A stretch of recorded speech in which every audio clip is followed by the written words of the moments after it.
Yeah. So if you were uh lucky enough to tune in a couple minutes ago, you happened to hear Emmy Night of Chubby Runners, who traveled all the way from New York to be here on this really rainy day. How was the trip up here? We can lead off with that. The trip was pretty good. It was longer than I expected because there was an accident, and that was kind of scary. But I listened to a book on the way up here, Yeah, that's and awesome. it kind of helps pass the time. Yeah, and you used to live here in Connecticut. You mentioned Reading. How was that? Yeah.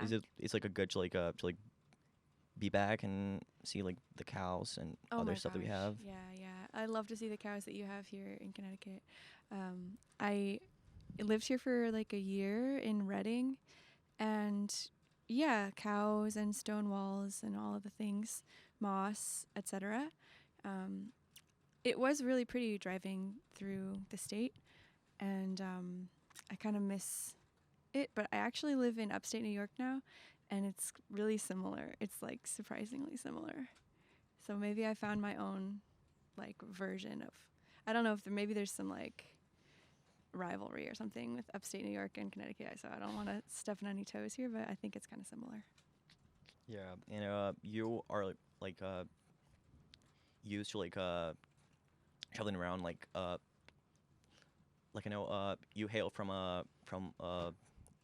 the Midwest, and Yeah. how was starting off there, I know you started off with a DIY folk punk scene in Bloomington. How does that differ from Oh my what you do now, a couple years down the line? god. Well, I don't know. It's not that different because I still really like the DIY ethics of music playing. Um, I just really like playing music with my friends and playing shows at their houses.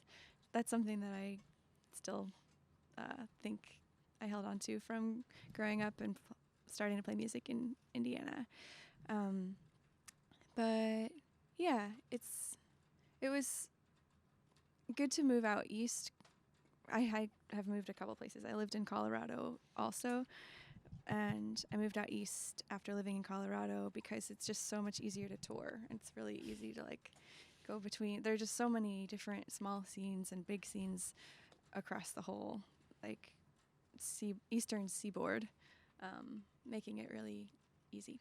Yeah, just faster to get from different places and see lots of cool bands and play with cool people and yeah, all that. Yeah, I know. Speaking of playing live, how does your setup differs from your usual studio sessions, to how you play in venues or houses, or even when you're recording Mhm. your albums, how does that process work, really? So the setup is just kind of whatever it makes sense for that show or that event. Um, I'm playing a show in January that is going to be full band, um, and it's because they asked me to play full band. But I like also to play solo. I went on a 2-month tour in the fall or summer, and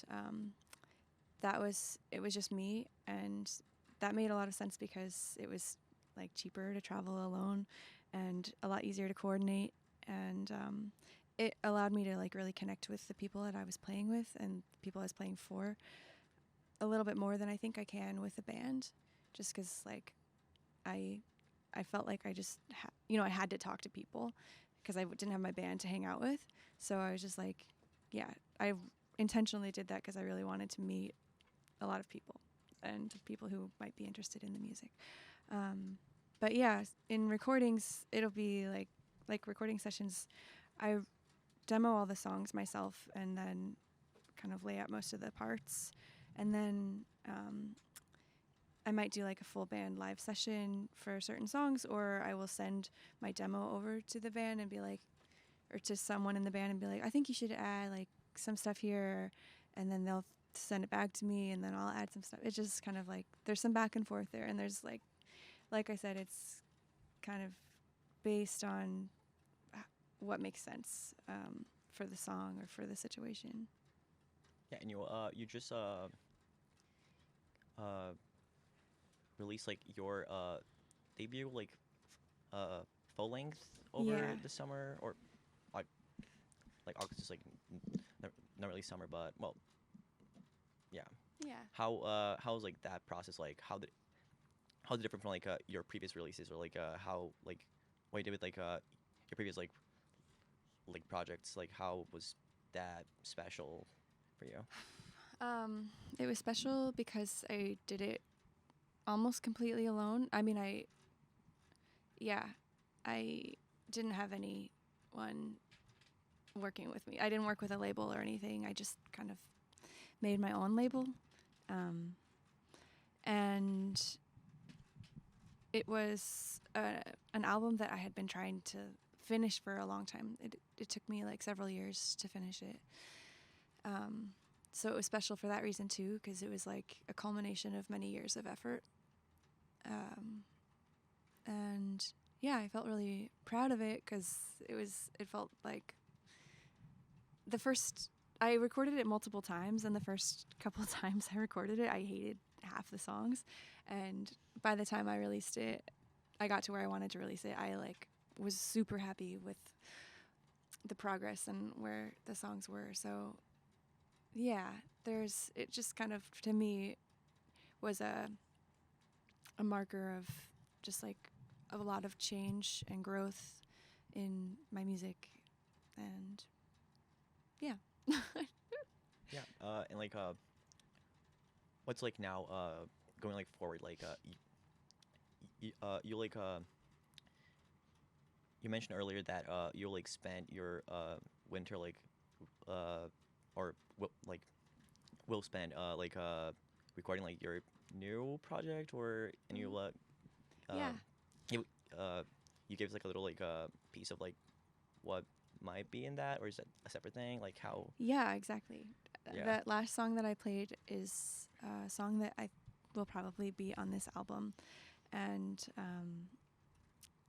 since I took so long to release the last album, I now have like 2 or 3 more albums worth of songs that I'm ready to record.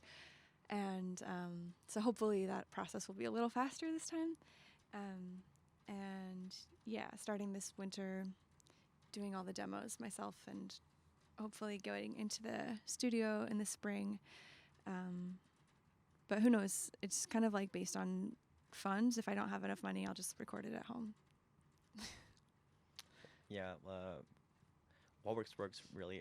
Yeah, and you also mentioned like how you're touring like over the summer, or was it Yeah. spring Yep. Yeah. in the UK?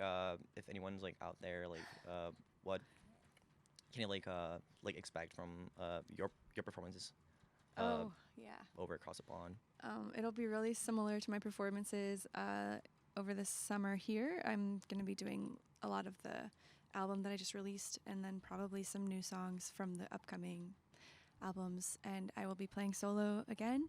And I have, I will be playing in London, Durham, and right now there's one more show in Bristol, I think. And I'm still working out the rest, but it'll be in March, between March 11th and March 20th. March 11th and 20th. So, yep, looking for a few more shows to fill out that week, and I'm just excited to play in a new place. I've never played a show over the sea before. Yeah, that's awesome. So to finish it off, like, is there like anything they want to like tell people who are like maybe thinking of like starting off a band, or like thinking of like picking up their guitar and like writing things like sort of uh like exploring like this like creative like output? Yeah. Um, well, if you're thinking of starting a band, I highly recommend it. Um, if you're, just starting to write songs, just make sure you um, get to know your instrument, spend time with it, don't be afraid of it. And yeah, winter is a good time to write songs because it's kind of sad. It's like, if you like sad songs, it's a good time to write sad songs. Um, because everybody's just like, I don't know, not doing as much stuff. And so you have more alone time, time to reflect. And I just hope that if you want to write songs, you take advantage of that. Especially if you're in school right now, you just like really need a release. I know y'all are probably like having finals, and that's really stressful. So if you can find a little time for yourself, you know, make sure you're taking it. Don't think that it's just gonna like happen someday. It's gotta happen now with the time that you have. Yeah, those good words. That was Amy Knight from Chubby Runners on the WHUS stores. Signing off.